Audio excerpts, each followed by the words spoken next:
Welcome to Your Health. I'm your host, Rhonda Alford, and joining me on this episode is Dr. Peomia Brown, pulmonologist, critical care, and sleep medicine specialist with Terrebonne General Health System. We'll learn a little bit more about sleep disorders and how sleep medicine can benefit you. Welcome to the show, Dr. Brown. Thank you for having me, Rhonda. All right, well, let's get started with you telling us a little bit more about yourself and your role at Terrebonne General.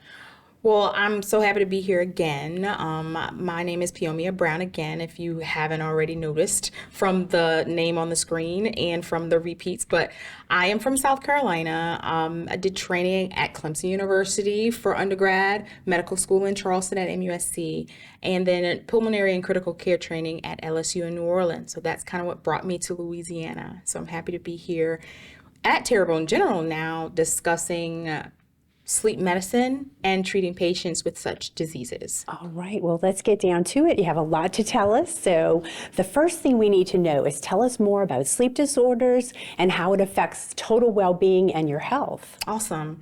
Great question. And I get a lot of inquiries about really what sleep medicine is. The first thing that people think about when they think about sleep medicine and sleep difficulty is sleep apnea, because that's the common diagnosis that people in the community, especially that have different comorbidities, are diagnosed with.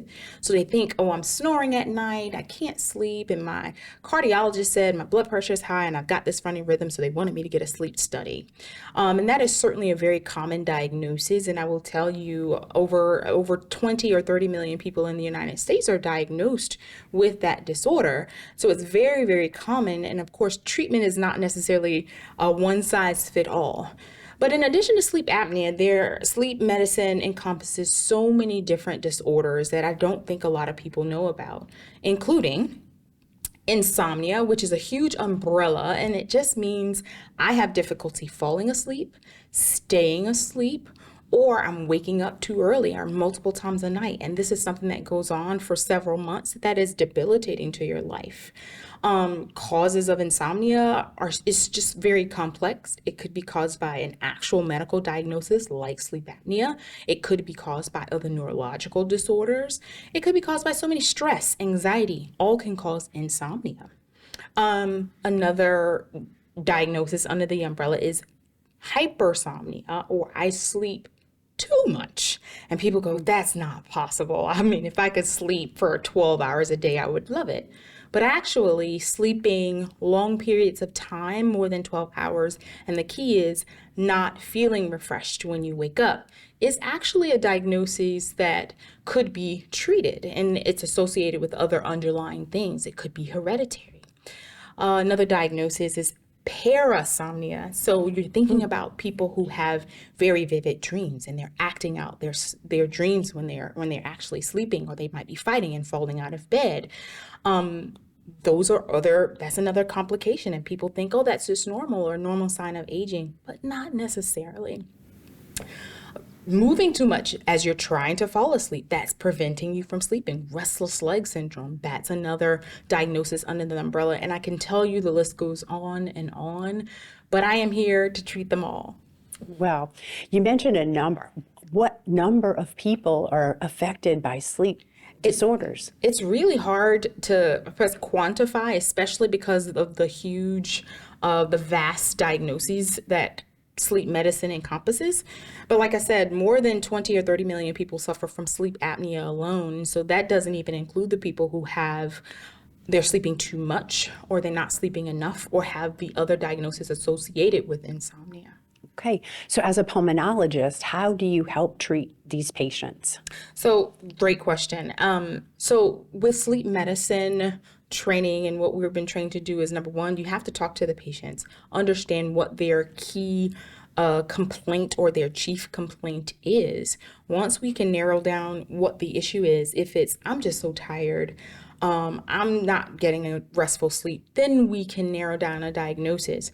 For sleep apnea, a lot of people, I hear all the time, I'm not wearing that machine. And for those of you out there, you know what that machine is. Mm-hmm. But that machine is really a great source, excellent treatment for sleep apnea, but there are different types of ways to deliver the treatment needed to treat sleep apnea. Several different ways to do it. Doesn't even have to be a machine. Depending on the severity, We have other specialists that can provide instruments that can make that obstruction disappear in a sense. For those people who have insomnia, trying to narrow down, making sure that you don't have any other medical problems or underlying psychological disorders that could contribute to it is important.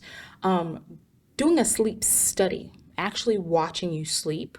You could either do it at home or in lab, but getting data that tells us what level of sleep are you in? Are you in a light sleep? Are you in a deep sleep? Are you wide awake? How is your breathing during that time? What is your heart rate doing while you're sleeping? All of those things are factors in the underlying diagnosis. Okay, so are you accepting new patients, and how can somebody schedule an appointment with you? Absolutely accepting new patients. You would need a referral from your primary care physician. And so once that referral is made, you can either call our office or have your primary care doctor call our office, and the number is provided on the screen. Ask for Dr. Brown, and I'll be happy to see you. All right, well, thank you so much. It sounds like a very complex situation, Very complex. But you have some answers. So thank you for sharing that information with us today. Thank you so much for having me, Rhonda. For more information about sleep disorders, visit tghealthsystem.com. Thank you so much for joining us today on To Your Health. I'm your host, Rhonda Alfred, and we'll see you right back here next week.